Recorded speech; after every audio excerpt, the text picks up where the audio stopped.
Everyone, सो आज हम बात करेंगे पारस ठकराल के बारे में। रिसेंटली उन्होंने ना सेकंड अपनी दूसरी शादी की है और ऐसा लग रहा है कि वो अपनी शादी को लेकर एक नया सॉफ्ट इमेज क्रिएट करने की कोशिश कर रहे हैं। वो अपनी पर्सनल लाइफ को काफी प्लान तरीके से दिखाने की कोशिश कर रहे हैं। प्लस वो ऐसा पोर्ट्रे कर रहे हैं कि जो उनकी मैरिज हुई है, सेकेंड मैरिज, वो उनकी अरेंज मैरिज है, जो कि लव मैरिज है एंड ये सबको ही पता है, लेकिन वो इसे हाइड करने की कोशिश कर रहे हैं। वो अपनी पर्सनल लाइफ को काफ़ी प्लान तरीके से दिखा रहे हैं, जैसे कि उन्होंने अपनी शादी, अपने रिलेशनशिप और पर्सनल चीज़ें अपने फॉलोअर्स के सामने रखी है। लेकिन ऐसे कुछ पॉइंट्स हैं जो लोगों के लिए कंफ्यूजन क्रिएट कर रहे हैं। Also he is trying to hide identity of his wife Pinu. जो लोग पारस ठकराल के बारे में नहीं जानते, उन्हें थोड़ा सा मैं बैकग्राउंड दे देती हूँ कि पारस ठकराल जो है एक पॉपुलर इन्फ्लुएंसर हैं। जो उनकी फर्स्ट वाइफ है ना, उनका नाम है स्नेहा सचदेवा। सो इनकी जो लाइफ है वो काफ़ी कॉम्प्लिकेटेड है। तो चलिए आज हम इस ड्रामा को पूरा एक्सप्लोर करते हैं। पारस ठकराल ने अपनी पर्सनल लाइफ को सोशल मीडिया पर पब्लिक बनाया है और उन्होंने अपनी लाइफ को लेकर हर मोमेंट को डॉक्यूमेंट किया है, व्लॉग बनाया है एंड सबको दिखाया है। इनफैक्ट उनकी जो फर्स्ट वाइफ थी स्नेहा सचदेवा, उनके साथ उन्होंने एक वीडियो भी बनाया था उनकी शादी के बाद, जो था सुहागरात व्लॉग, जो लोगों को बहुत ज़्यादा अजीब लगा था, सबको बहुत ज़्यादा वियर्ड लगी थी ये चीज़ें एंड क्रिंज भी लगा था। काफ़ी लोगों ने उनको उस टाइम रोस्ट भी किया था इस वजह से। फिर उनका ये वाला ब्लॉग काफ़ी वायरल हुआ था, पर जो चीज़ सबसे ज़्यादा अटेंशन लाई वो थी उनकी हनीमून की फ़ोटोज़ और वीडियोज़, जैसा मैंने आपको बताया।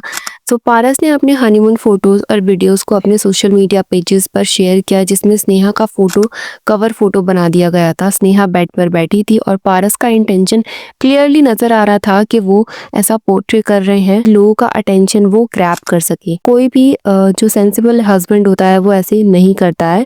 सो ये सब चीज़ें मैं इसलिए हाईलाइट कर रही हूँ ताकि आपको समझ आए कि पारस और स्नेहा दोनों सोशल मीडिया को लेकर कितने ज़्यादा सीरियस थे। अपनी इमेज बनाने के लिए दोनों ने काफ़ी वियर्ड चीज़ें की और ये सब दिखाई देता है। पारस काफ़ी डेस्परेट थे अपनी फेम को बढ़ाने के लिए। आप लोग उनका इंस्टाग्राम और उनका यूट्यूब चैनल चेक कर सकते हो। ये सब चीज़ें अभी भी आप लोगों को मिल जाएंगी, बट कुछ वीडियोस जो हैं पारस ठकराल ने डिलीट कर दी हैं यूट्यूब से। जब स्नेहा प्रेग्नेंट हुई तब पारस ने अपने सोशल मीडिया पर उनके प्रेगनेंसी और बेबीज हृदय के बारे में व्लॉग्स डाले। हर एक मोमेंट को कैप्चर करते हुए वो अपने ऑडियंस को हर डिटेल दे रहे थे। जैसे ही स्नेहा का डिलीवरी व्लॉग और बेबी का पहला दिन, ये सब चीज़ें अपने ऑडियंस को एंगेज करने के लिए थी, पर फिर ये कपल अलग हो गया और जैसे ही उन्होंने सेपरेशन अनाउंस किया, सब कुछ उन्होंने चेंज कर दिया। पारस और स्नेहा दोनों एक दूसरे पे चीटिंग का इल्ज़ाम लगा रहे थे। काफ़ी सारे ऐसे वीडियोस और फोटोज़ भी आए थे स्नेहा की तरफ से, जो ये शो करते थे कि पारस जो है उनके ऊपर डोमेस्टिक वायलेंस करते थे। एक दिन एक फुटेज लीक हुई थी जिसमें पारस अपने एक्स वाइफ स्नेहा के घर गया था। ये फुटेज सीक्रेटली रिकॉर्ड की गई थी और इसमें दिखाया गया था कि पारस स्नेहा से मिलने गया था, लेकिन बात जो है वो बहुत ज़्यादा बिगड़ गई एंड आर्ग्यूमेंट एंड थप्पड़ मारने तक की बात आ गई थी। पारस ने ये क्लियरली दिखाया था कि वो अपनी वाइफ से लड़ रहा था और बाद में वो स्नेहा को मार भी रहा था। तो ये सारी चीज़ें आप लोगों ने उनके चैनल पर देखी होंगी, अगर नहीं देखी है तो अभी भी आप लोग देख सकते हो। तो ये जो ड्रामा चल रहा है वो सिर्फ सोशल मीडिया पर नहीं बल्कि रियल लाइफ में भी था। जब सेपरेशन हुआ तो हृदय की कस्टडी जो थी वो पारस के पास चला गया, क्योंकि ऐसा कहना था कि पारस के पेरेंट्स जो थे वही हृदय को हमेशा अपने पास रखते थे, वही उनका ख्याल रखते थे। और जब स्नेहा को अपने बच्चे से मिलने का मन था तो पारस और उनकी फैमिली ने उससे मिलने नहीं दिया। ये बात सबने नोटिस की थी कि पारस ने स्नेहा को बिल्कुल अपनी फैमिली से अलग कर दिया और अपने बच्चे की कस्टडी में रख लिया। ये सब कुछ पैसे लेने के बदले हुआ था और स्नेहा ने डॉक्यूमेंट साइन किए। ये सबको समझाना ज़रूरी है क्योंकि जब दोनों के बीच सेपरेशन हुआ तो स्नेहा को कुछ पैसे दिए गए थे और उसके बदले उसने कुछ डॉक्यूमेंट साइन किए थे, जिसमें कस्टडी पारस के पास थी। लेकिन स्नेहा ने ये कभी भी पब्लिक नहीं किया। और उसके बाद जब पारस और स्नेहा अलग हुए थे ना, तो पारस ने हृदय को अपने सोशल मीडिया पर प्रोमिनेंट बनाया। हर एक ब्लॉग में उसने अपने सन का नाम मेंशन किया और ये सब उन्होंने अपने ऑडियंस को एंगेज करने के लिए किया था। जैसे ही पारस अपने सन को दिखाता था, लोग उनके ब्लॉग्स में इंटरेस्ट दिखाते थे, तो इसी वजह से उन्होंने उसमें उसे बहुत ज़्यादा यूज़ किया। फिर आया एक और ट्विस्ट जब पारस अपनी सेकेंड मैरिज के बारे में डिस्कस करने लगा।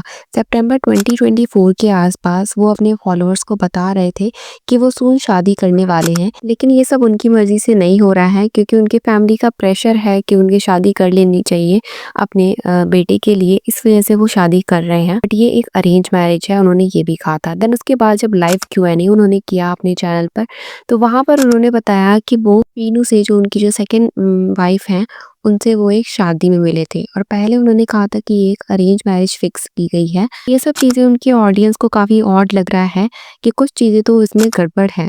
पारस ने अपने एंगेजमेंट व्लॉग में भी अपने फियांसे का चेहरा जो है वो छुपा रखा था और किसी को रिवील नहीं किया था। लोगों को लगा कि शायद वो मीडिया से दूर रहना चाहती थी, पर जब चेहरा रिवील किया गया तो सबको ये समझ आया कि पारस के फियांसे का नाम पीनू है। और एक बात यहाँ जो सबने नोटिस की थी, वो था कोमल ठकराल जो है, उनकी वेडिंग के टाइम पर देखा गया था व्लॉग्स में पीनू वहाँ पर भी मौजूद थी। बट वो उस टाइम पर क्या कर रही थी, क्योंकि उस वक़्त तो स्नेहा और पारस जो थे वो रिलेशनशिप में थे और उन लोगों का सब कुछ सही चल रहा था। तो उस वक़्त पीनू उस व्लॉग में क्या कर रही थी, ये सब बहुत ज़्यादा वायरल हो रहा है ये वाला, क्योंकि सौरभ जोशी के व्लॉग्स चैनल पर देखा गया है। एंड ऑडियंस जो है अब वो बहुत सारे स्पेकुलेशंस लगा रही है कि आखिर क्या रीज़न हो सकता है। तो क्या आप लोगों को कुछ फिशी लग रहा है इन सब चीज़ों में, और आप लोगों ने ये सब चीज़ें नोटिस की हैं, तो आप लोग कमेंट सेक्शन में ज़रूर बताइएगा और अपने थॉट्स हमें कमेंट में ज़रूर बताइएगा। तो चलिए मिलते हैं नेक्स्ट वीडियो में, तब तक के लिए bye bye and take care.